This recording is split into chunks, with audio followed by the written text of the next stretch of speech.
The Netherlands. Reasons for exploration. The 1600s were a golden age for the Dutch due to their advantageous financial position, which allowed them to create a commercial empire within the textile, spice, and flower industries, allowing them to trade efficiently. They used the money to explore new lands that they had been told were full of spices and precious metals by other quickly colonizing countries. Predominant among these spices was nutmeg, which royalty at the time not only used to sweeten food, but also believed served as a natural protection from diseases like the plague. Though economic expansion was by far the most important motive, there were others, including their proximity to the sea, their unwillingness to allow other world powers to grow stronger, and their academic and economic prosperity, creating an environment in which studying new lands was both feasible and attractive. Who explored and why? The money they earned from these ventures allowed them to develop a massive fleet of trade ships that would become the most important trading company for centuries. This was the Dutch East India Trading Company, though it was even more compelling given that the Netherlands needed the money to protect their territories and pay for their conflict with Spain. Jan Peters and Cohen and Anthony van Diemen used the company to defeat both of their enemies in this region. There were several Dutch explorers, but a subset included Henry Hudson, who explored Chesapeake Bay and discovered the Hudson River in 1609 and claimed New Amsterdam for the Dutch, and William Janzoon, who was the first European to set foot in Australia in 1606. Where did they explore?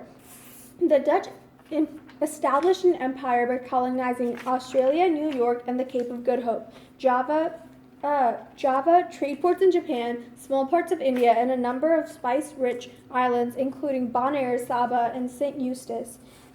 The first discovery by the Dutch was the island of Java. Discovered by Cornell de Houtman in the Indonesian archipelago, Java was rich with spices that were not common anywhere else. The Dutch took nutmeg, cloves, peppers, and cinnamon back to Europe for profits as high as 400%. Naturally, they started to understand the beneficial economic ramifications of exploration. From here, they expanded to new business ventures. The first of these was expansion through the rest of the Indonesian archipelago to colonize each individual island, which ultimately led to Janzoon Tasman sailing southward and discovering Australia. They then proceeded to claim Australia for Holland, but they abstained from colonizing it. Australia was never properly maintained by the Dutch, which led to it being colonized by Britain when they sent colonists there, and no one to fight for it. Even though the Dutch East India Company's foundation made Java undoubtedly the most important colony to the Dutch, perhaps the colonies with the greatest global impact were the various trading ports they owned in Japan.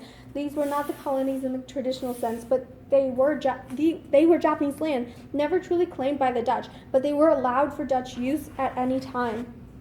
It's important to note that Japan in this period was under the control of the Tokugawa shogunate, which completely shut off the country to foreigners. This meant that the Dutch were the only ones who could trade with Japan, meaning they were almost single-handedly responsible for the European influence of the Japanese version of the Renaissance, playing a big part in making Japan the powerhouse it is today. Though never actually part of the Dutch Empire, Japan even eventually terminated the monopoly it had given the Dutch when the United States forced it to allow trade with itself, the UK, and Russia.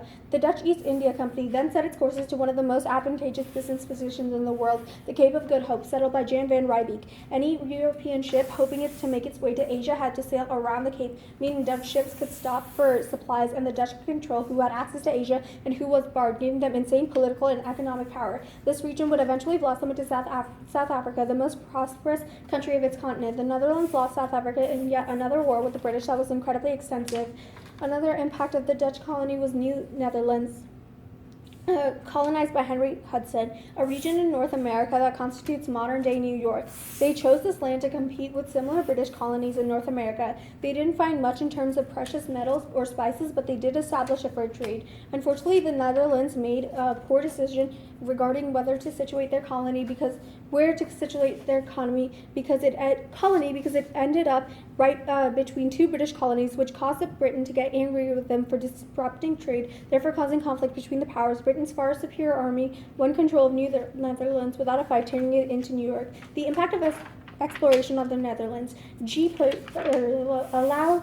Although their empire slowly dissolved thanks to the British domination in the 17th century through 19th century, Dutch colonization had a massive effect on the Netherlands, providing it economic prosperity with the sole right to trade spices exclusive to Indonesia, economically strategic positions in Africa and Japan, and even land in the highly disputed region of North America. The expansion of their land had also given them more social variety and exposed them to cultures and society. Citations.